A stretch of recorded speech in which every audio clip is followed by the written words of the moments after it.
tout le monde. Bonjour Candice. Bonjour. C'est des larmes de rire là. Bon, voilà, ça va prendre juste quelques secondes. Donc, le sujet d'aujourd'hui, c'est est-ce que ça t'arrive d'être en colère? Est-ce que ça t'arrive tous les jours? Est-ce que ça t'arrive à certains moments avec certaines personnes?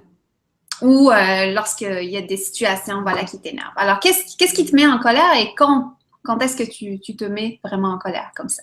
Candice, ça a l'air que tu as une histoire pour nous aujourd'hui. C'est une parfaite synchronicité. Bon, après, il faut savoir que moi, je suis quelqu'un qui me met extrêmement rarement en colère. Dans une vraie colère, je veux dire, vraiment à m'énerver, à perdre le contrôle, etc.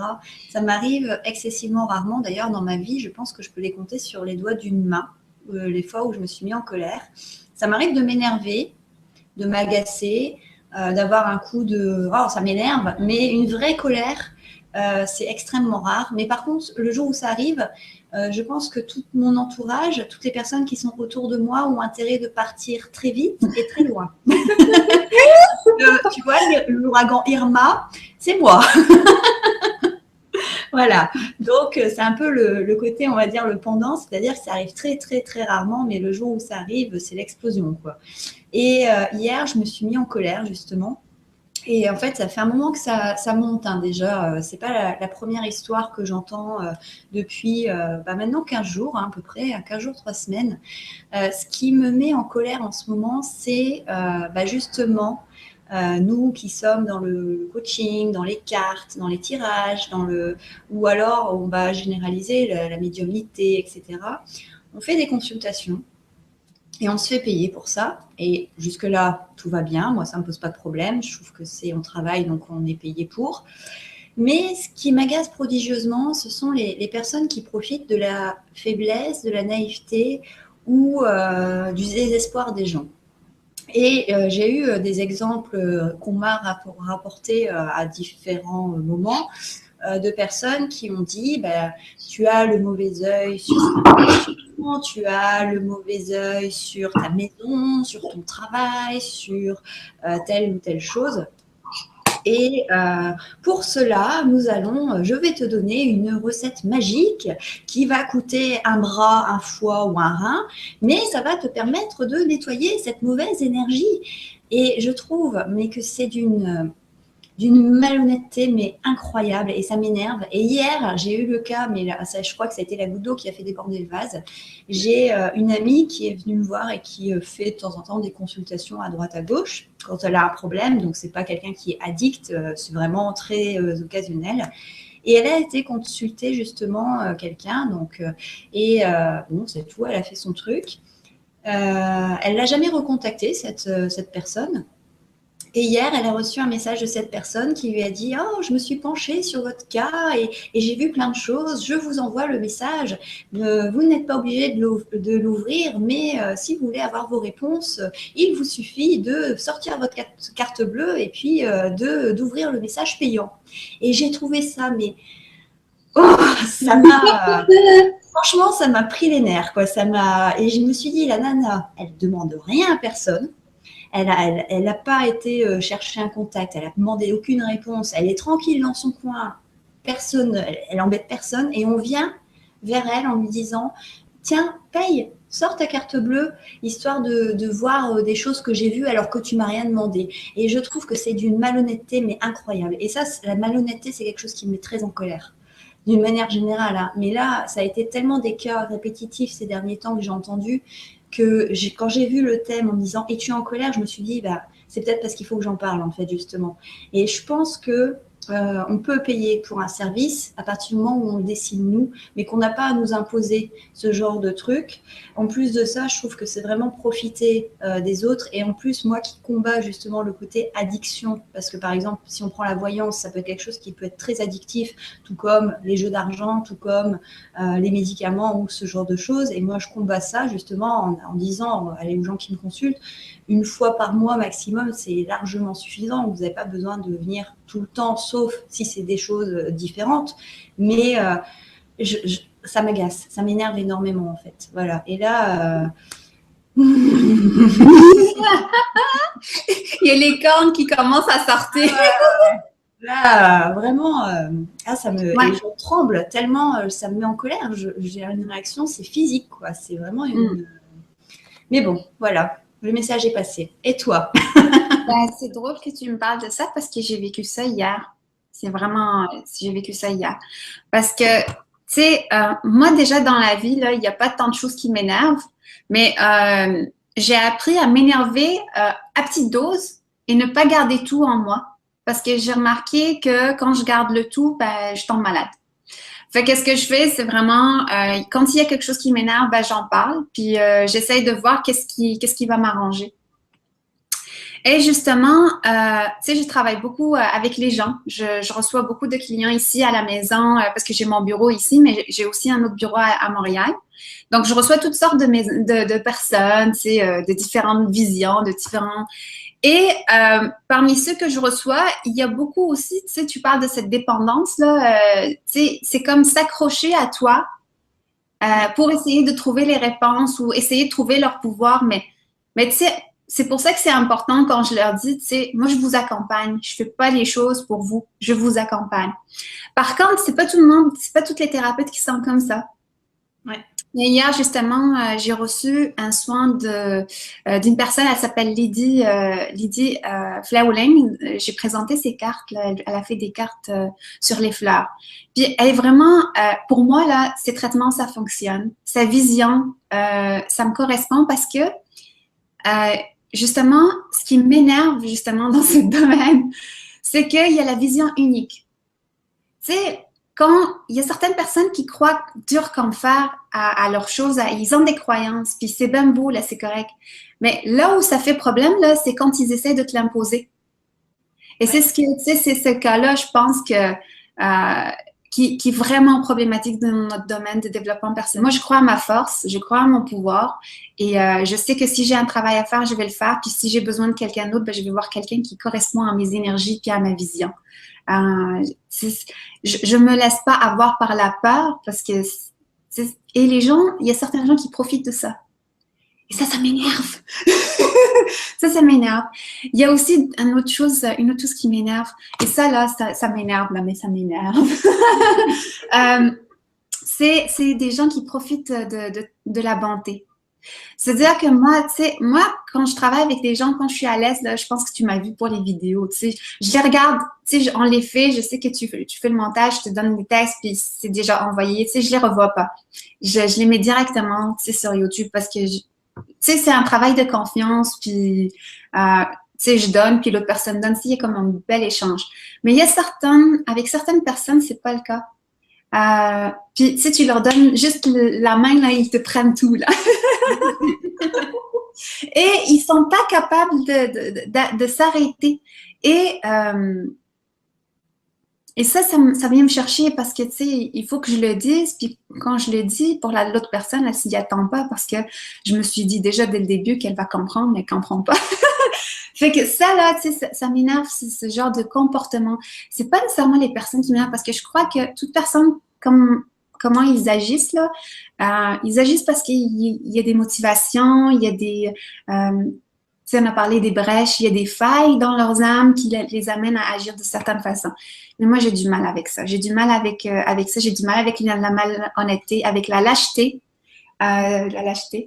En tout cas, c'est un long sujet, là. On pourrait rester là-dessus. Et pour résumer ce beau sujet-là, qu'on pourrait rester là-dessus des heures et des heures, on a choisi un tirage de cartes aujourd'hui. Alors, on va demander aux cartes, qu'est-ce qui me met en colère? Est-ce qu'il y a quelque chose d'autre qui est passé sous notre nez et qu'on n'a pas vu? Candy, c'est quoi ta carte?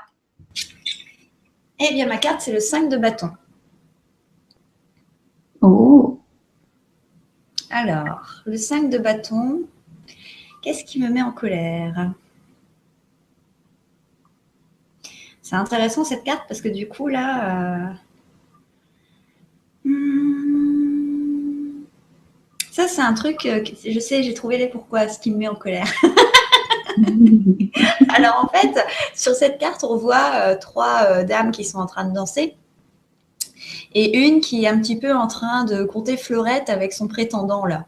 Et moi, ça me fait penser, tu sais, à quand tu vas travailler, que tu travailles en équipe et que tu en as une partie qui s'investissent, qui font ce qu'ils ont à faire, etc.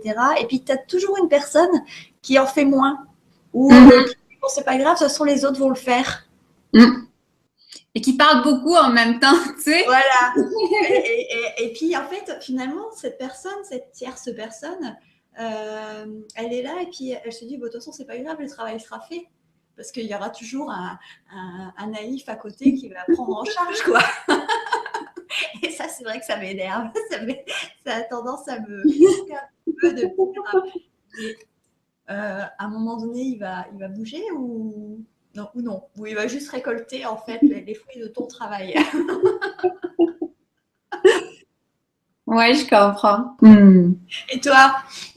Moi, c'est une carte que j'ai trouvée un peu bizarre parce que c'est l'ermite.